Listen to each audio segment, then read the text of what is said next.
How have you been growing your ability to think? Well, I think again, it's intentional. Again, it's having that intention of wanting to continue to be a learner, wanting to be curious, all of that stuff. In the coaching I do now, the first stage of my coaching process with the CEOs I coach is about awareness. Are you aware of who you are, and are you happy with that person? And do you know how you are impacting others? And a lot of them don't know how they're impacting others because they've never taken the opportunity to find out. So we talk to their stakeholders and say, hey, how is this person's leadership style either helping you or not helping you? Because the leader has to change, not the person that they're leading.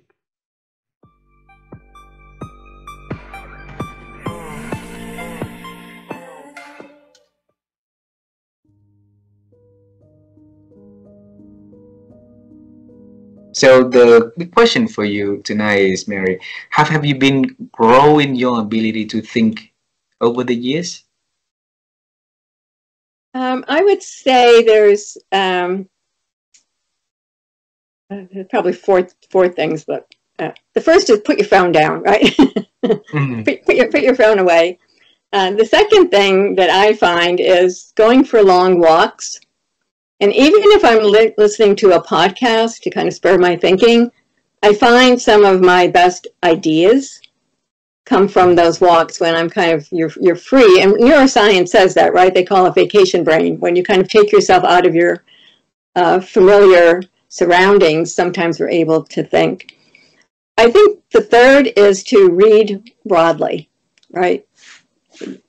Find things that you're interested in, but read fiction, read nonfiction, read science fiction, read about the arts, read biographies.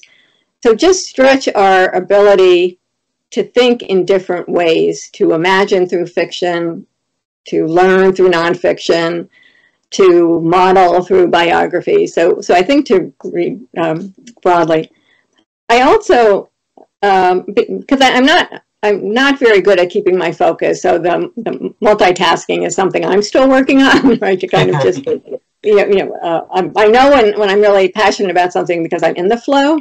But the other thing that I would offer is to figure out other creative ventures that help you think about things in a different way. So when COVID hit, I started taking collaging classes and just doing collaging. And there's nothing more restful than cutting and pasting paper, right? so the collaging. So find other creative outlets that help you to think differently, right? To help you to see things from different perspectives. Go walk around a museum, something that just challenges our stereotypes or our perceptions.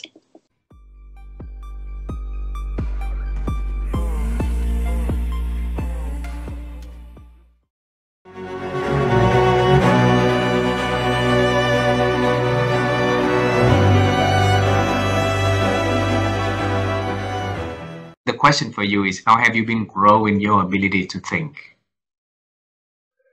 You're asking some very, very interesting questions. Because it's well, yeah, okay, very easily, actually. Now I got it. I've always looked for the masters. So when I've had a lot of brilliant teachers in my life, both in the Zen school and also in other meditation schools, but also in the Gestalt world. I've studied with people in US. I've studied with people in Denmark, the best in Denmark.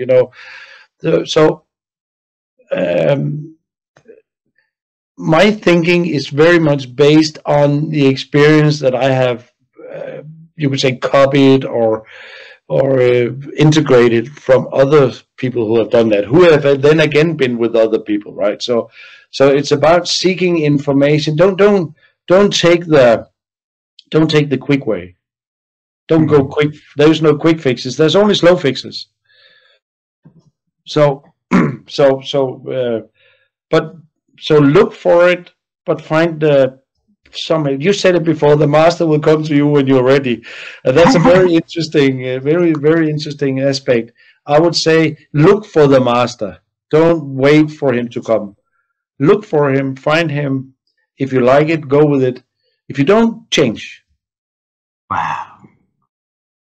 Last question. Okay. Yep. I want you to travel with me to see that little boy Nikolaj when he was really, really young. And you say that he couldn't even write his name properly. Am I listening to it correctly? Yeah, or at least my spelling was not that good when I was in public school. So yes. Alrighty. So because I noted in there, so I want to make sure I got information correct before I ask the question. So the question is, now you and I travel time, we see him at the public school, okay, when he was struggle. And you tell him about the journey that he is going to have in the future. What is that you now are going to tell you then? So could you rephrase it again? So what would that boy tell me today, or is that your question? What would that you today tell that boy back there? Oh, very good. Very good. Yes.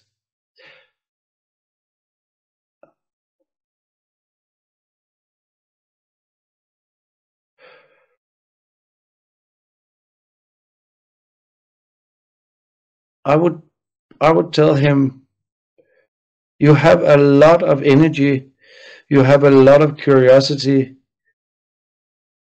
Go for it. Go into the world with that energy and be aware, or pay attention to, I would say it's probably better, because it's not dangerous, but pay attention to the people that you meet. Because some of them will resist you and some of them will love you. And that's how it is. Wow. It's a beautiful advice that each of us can give to any young kids out there, right, on the journey to grow, so that they can have hope, they can be fearful, but not going to be afraid of, fear. So they're going to have hope in the future and the best version of them to come. Huh? Yes, and I think it's important to emphasize on this. That's what I really have learned, is that I thought for a while in my life, probably most of my life, that it was all about me. And I think there is a tendency in the world today that it's all about me. There's a lot of narcissism, there's a lot of self-promoting, there's a lot of all that stuff out there. And I would like to encourage people to be aware of each other, to be aware of connection, to know that when you do something, it always has an impact on other people. So it's both me and you, not me or you.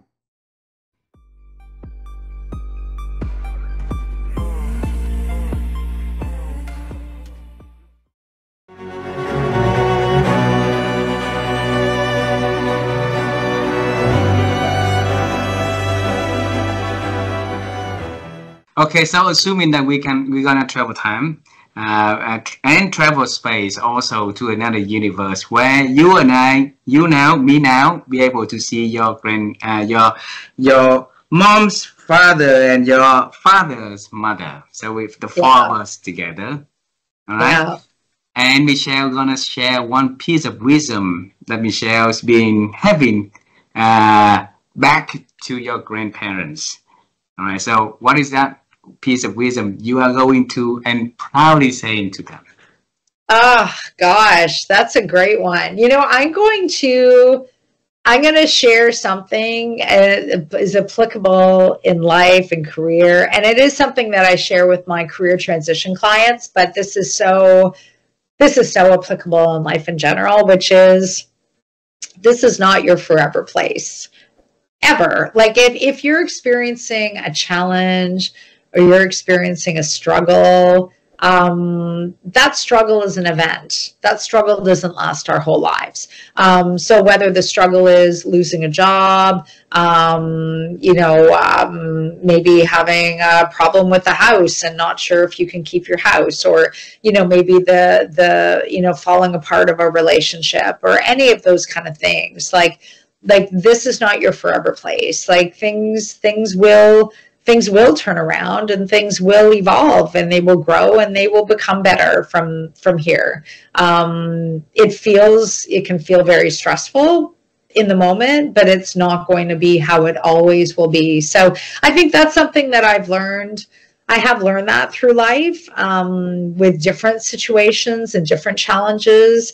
And that would be one thing that I would share. I've seen it help so much, and I've seen the truth of it so much too. Wow. And I hope that this message, that piece of wisdom, will reach to many, many people during this challenging time in their lives, right? So that it can give them hope, and it can give them the courage to continue to face with setbacks and challenges. So on their journey, they'll be able to find peace and joy. So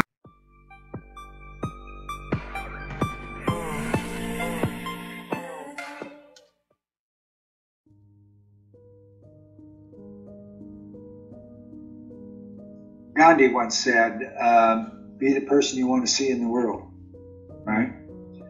And we're born with an already established personality. We have who we have. Our temperament is already ingrained.